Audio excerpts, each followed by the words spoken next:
And we're back with John duBois, designer of Avignon, A Clash of Popes, and its many expansions. Welcome to Design Diary, the podcast where you get to look inside my board game design notebook as well as what's going on inside my head. We look at a new word each day from the sense of mechanics, tone, theme, or inspiration for a full game.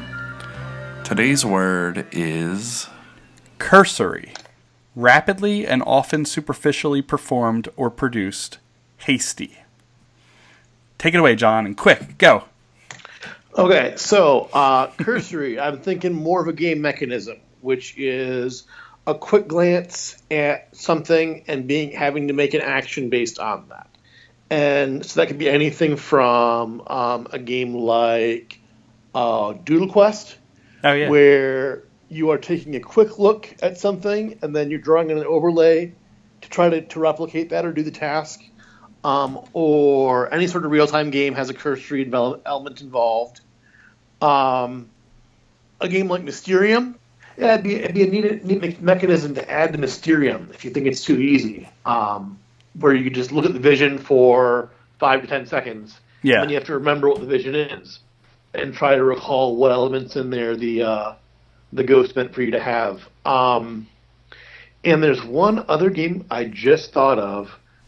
It was an Egyptian-themed game of some kind where you used your phone as a viewfinder. Really? And you got to look at things in a pyramid for a very short period of time. And then you had to describe what you were seeing to the other players. I heard them talk about it in the Dice Tower a couple times. But I just thought of this 30 seconds ago, and I cannot remember the name of this game.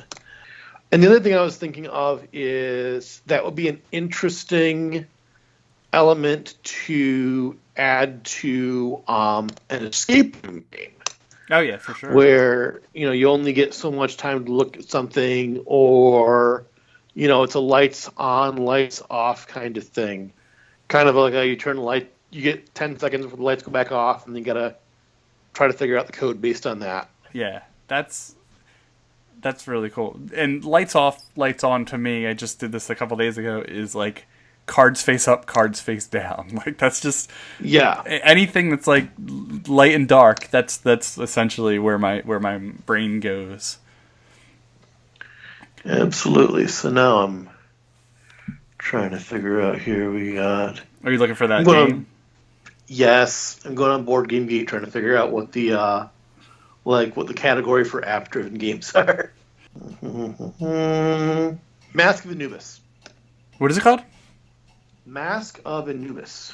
I've heard of that, but I didn't know that it had that aspect to it. Let me double check and make sure it's the right one. Mask of Anubis or Mask of the Pharaoh. It's been that's re-implemented by Mask of Moai, and there's a little viewfinder thing that turns your smartphone into VR goggles. That's neat. Yes, this is definitely it.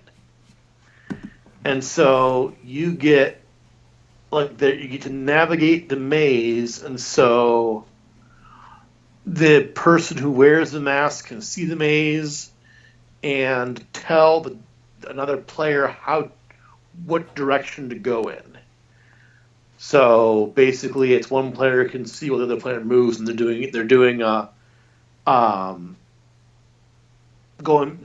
one player who can see is telling the player who can move where to go.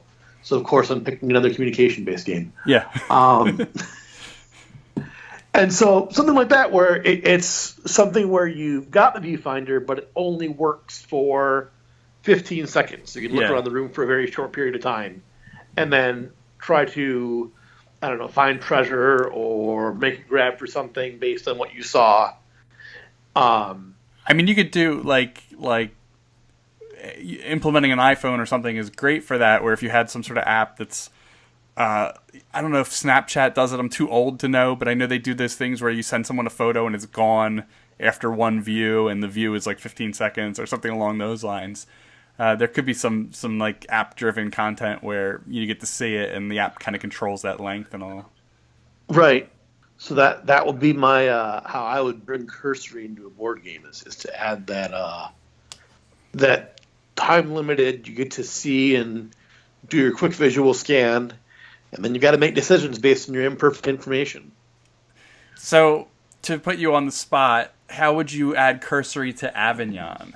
Now, Avignon, if people don't know, John designed Avignon, and I published it through Buttonshy, and it's a push and pull game of influence between popes trying to go from Avignon, France to Rome, Italy, and it's just head to head. You're pushing and pulling them and using abilities that allow you to push and pull them more. So how would you introduce that to that game? Or I know you probably wouldn't, but if you had to. Here is how I would do it. It is and then this is in the Schism implementation of the game, so the expansion from the Board Game of the Month Club, where each player has 5 different character roles in front of them, and so the red character on the cardinal character on the board could be a different actual role with different mechanics for the 2 different players. You get a set amount of time at the start of the game to study the other players' roles, and then you flip them over and keep them to yourself. Neat, yeah. And so you only have that cursory glance at the resources your opponent has, and then you have to try to remember that, so that you don't necessarily have perfect information as to what your opponent can do on their turn. So if you walk into one of their abilities perfectly, you just don't know that. And and people look down on memory mechanics in most games, of mostly how they're implemented. But this isn't just a memory mechanic. It's also like in how you, not just how you store and recall that information. It's how you quickly build that information. And I don't remember what they're called, but every good boy does fine. What are those called? The mnemonics. Yeah, and which was a episode we had on this show, but we that would be perfect, a perfect mixture with this. Yeah, now I'm thinking about it and going, maybe Schism is better if you don't ever see what your opponent picks. It's true. We're developing. And you have to figure out what your opponent's character abilities are based on what they do, and just hope they don't cheat. That's where the love letter rule comes in, right? Don't play with people who cheat. I agree. You'd be surprised how many times I say that to people when developing, and how many times I said it to Chip Bouvet, especially. Well, and there was a discussion that went around Twitter yesterday about alpha player in games and whether or not it's a designer's responsibility to address what is, in reality, a player problem. The assertion by the first original poster was that the alpha player problem is not a game issue. That there are some cooperative games that are players acting independently to achieve a goal, and then there are cooperative games that are solitaire by committee. It's true. And in games that are solitaire by committee, it's up to the group to establish their own rules about that, so that the alpha player doesn't emerge or is in some way reined in.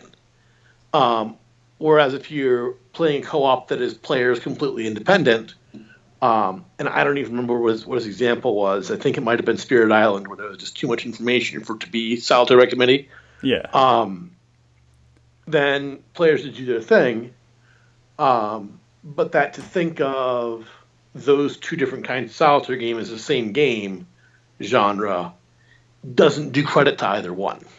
Yeah, I think that's a good approach, because you can make a game that solves that problem, but it doesn't solve that problem in games where it would be a problem.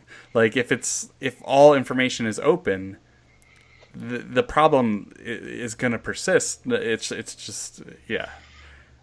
Well, and if I remember correctly, the first version of Pandemic I owned, which was I think the first edition or second edition or second printing, you didn't actually have your hand open.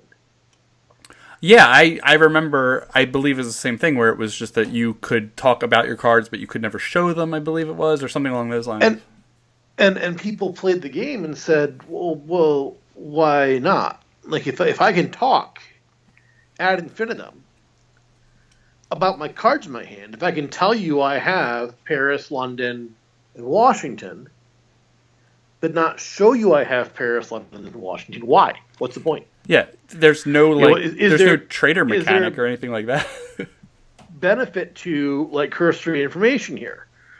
And so I don't remember. I haven't seen the second edition, but I know in Pandemic Legacy, your hands are open, Yeah. and that sort of addresses that issue a bit. Yeah, I don't know if it was kind of just a makes- holdout from just older styles or what, because it didn't make any sense. Like, it was just, it rewarded somebody that could remember all the cards better than somebody that couldn't. Right, and it didn't. I mean, and there are definitely games that do that. That'll reward almost any trick-taking game rewards the card counter. Yeah. But it's like in Pandemic, it was asking you to hide information that there was no. Not only was there not a benefit to hiding it, but you could play around it by making the game less fun. Yeah. The only thing I ever thought was maybe it was just trying to get you in the theme and get you like in the mood of just just panic and terror, and I don't know. I really couldn't find an explanation for it. And as somebody who has the worst memory of all time, I struggled with it. So I think we just didn't do it. I think we just played open. So you just ignored it. That's great. Well, I mean, it's the whole real time cursory thing is not a